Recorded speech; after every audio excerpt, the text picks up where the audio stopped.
Hello అండి, విందు భోజనం రుచితో వంకాయ జీడిపప్పు కూర. మీరు రెగ్యులర్గా చేసుకునే వంకాయ కూరను ఒక్కసారి పక్కన పెట్టేసి ఈ ప్రాసెస్లో చేసి చూడండి, ఎంత బాగుంటుందో. ఇక మీదట వంకాయలు ఎప్పుడు కనిపించినా ఇదే వంట చేసుకొని తింటారు. స్కిప్ చేయకుండా చూడండి. ఇక్కడ ముందుగా నేనైతే 1 టేబుల్ స్పూన్ గసగసాలు, ఒక 10 వరకు బాదాంని 1 గంట ముందు నానబెట్టి పెట్టేసుకోవాలి. అలాగే 2 టేబుల్ స్పూన్ల ఎండు కొబ్బరి ముక్కలు కూడా కట్ చేసి పెట్టుకున్నాను. ఇప్పుడు గంట తర్వాత మిక్సీ జార్ తీసుకొని నానబెట్టుకున్న బాదం పప్పు, గసగసాలు, ఎండు కొబ్బరి ముక్కలు వేసి ముందు మామూలుగా గ్రైండ్ చేసుకోండి. తర్వాత కొన్ని నీళ్లు వేసుకొని ఇలా మెత్తగా పేస్ట్ చేసి పక్కన పెట్టుకోవాలి. వంకాయలు వచ్చేసి 1/2 కేజీ కట్ చేసుకొని ఉప్పు పసుపు వేసి పెట్టుకోవాలండి. నీళ్ళలో నల్లబడకుండా ఉంటాయి ముక్కలు. ఇప్పుడు స్టవ్ ఆన్ చేసి కడాయి పెట్టుకొని ఒక 5 టేబుల్ స్పూన్ల వరకు నూనె వేసుకొని ఒక పిరికెడు అంటే ఒక గుప్పెడు జీడిపప్పును వేసి దోరగా వేయించి పక్కన పెట్టుకోండి. ఇప్పుడు అదే నూనెలో కట్ చేసి పెట్టుకున్న వంకాయల్ని కూడా ఇలా 80% వరకు మంచిగా ఫ్రై అయ్యేలా వేయించుకోవాలి. ఈ కూరకి ఆయిల్ కాస్త ఎక్కువనే పడుతుందండి. చాలా టేస్టీగా ఉంటుంది అండ్ రిచ్గా కూడా ఉంటుంది. చూడండి, ఇలా వంకాయలను కూడా ఫ్రై చేసి పక్కన పెట్టేసుకోవాలి. ఇప్పుడు అదే ఆయిల్లో కొన్ని హోల్ గరం మసాలా ఐటమ్స్ వేసుకోవాలి. 2-3 లవంగాలు, 1 ఇలాచీ, కొద్దిగా దాల్చిన చెక్క, 2 బిర్యానీ ఆకులు వేసుకొని వీటిని కాస్త వేయించేసుకోవాలి. మంచి ఫ్లేవర్ ఉంటుందండి. మనకైతే ఇది సూపర్ కాంబినేషన్ బగారా రైస్లోకి. నాన్ వెజ్ తినని వాళ్ళకైతే ఈ కర్రీ కన్నా మించిన అసలు ఉండదండి, అంత బాగుంటుంది. ఇప్పుడు ఆయిల్ వేడయ్యాక ఉల్లిపాయ ముక్కలు, పచ్చిమిర్చి ముక్కలు కూడా వేసుకొని వేయించేసుకోవాలి. ఉల్లిపాయ వచ్చేసి ఒక పెద్ద సైజు తీసుకొని చిన్న చిన్న ముక్కలుగా కట్ చేశానండి. ఒక 2-3 పచ్చిమిర్చి వేసి వేయించుకోవాలి. అలాగే 1 టీ స్పూన్ వరకు అల్లం వెల్లుల్లి పేస్ట్ కూడా వేసి మంచిగా రోస్ట్ అయ్యేలా వేయించుకోవాలండి. పచ్చివాసన అస్సలు ఉండకూడదు. అలాగే కొద్దిగా పసుపు కూడా వేసుకొని వేయించేసుకోవాలి. ఆల్రెడీ మన ఛానల్లో రకరకాల రెసిపీస్ ఉన్నాయండి, వ్లాగ్స్ ఉన్నాయి, షార్ట్స్ ఉన్నాయి. ప్లీజ్ తప్పకుండా కొత్త వాళ్ళు అయితే సబ్స్క్రైబ్ చేసుకోండి, ఛానల్ని సపోర్ట్ చేయండి. అలాగే 2 పండు సైజు టమాటాలండి, మీడియం సైజువి చిన్న చిన్న ముక్కలుగా కట్ చేసుకొని ఇందులో వేసుకొని కలిపేసుకోవాలి. వీటిని మంచిగా మగ్గనివ్వాలండి నూనెలోనే. తర్వాత మనకు ఇవన్నీ గరిటెతోటి నొక్కేస్తూ ఉంటే పేస్ట్ లాగా రెడీ అవుతుంది. లేదు అంటే మీరు 2 టమాటాలని పేస్ట్ చేసైనా వేసుకోవచ్చు. కానీ ఇలా నూనెలో మగ్గితేనే మంచి టేస్ట్ ఉంటుంది. అక్కడక్కడ కూడా మనకు టమాటా ముక్క అనేది కనిపిస్తుంది.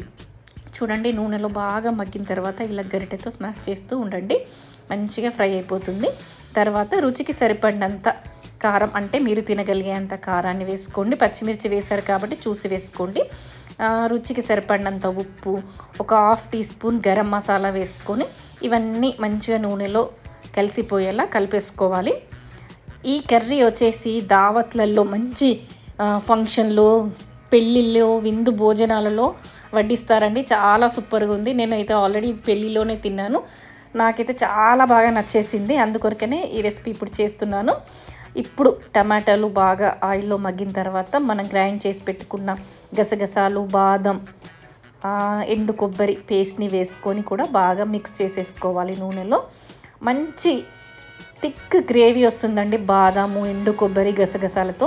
గసగసాలు ఒకవేళ మీ దగ్గర లేకపోతే ఆ ప్లేస్లో కొన్ని వేరుశనగ పప్పు పల్లీలైనా వేయించి వేసుకోవచ్చు, లేదంటే నువ్వులైనా వేసుకోవచ్చు. ఇప్పుడు ఆ పేస్ట్ కాస్త నూనెలో మగ్గిన తర్వాత కొన్ని నీళ్ళు కూడా పోసి మగ్గనివ్వండి. చూడండి, మూత పెట్టి ఒక 5 నిమిషాలు మగ్గిన తర్వాత ఒకసారి బాగా కలిపేసుకోండి. మంచిగా అన్ని ఫ్లేవర్స్ అన్నీ బాగా తెలుస్తున్నాయండి. గుమగుమలాడుతూ మంచి స్మెల్ వస్తూ ఉంటుంది.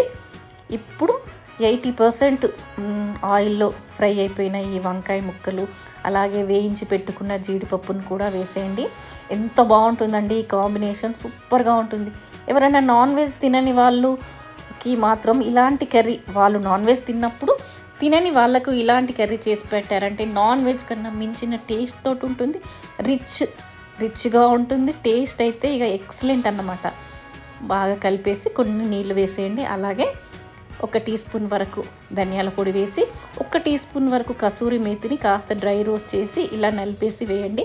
మంచి సువాసన వస్తుందండి. ఎంత బాగుంటుందంటే ఇక మనం మాటల్లో చెప్పలేము. రెగ్యులర్గా చేసుకునే వంకాయ కర్రీలు, మీకు ఎన్ని రకాలుగా వంకాయ కర్రీలు తెలిసి ఉంటాయో అవన్నీ పక్కన పెట్టేసి ఒక్కసారి ఈ జీడిపప్పు వంకాయ కాంబినేషన్లో కర్రీ వండి చూడండి. ఇక ఇంట్లో వాళ్ళ ప్రశంసలు.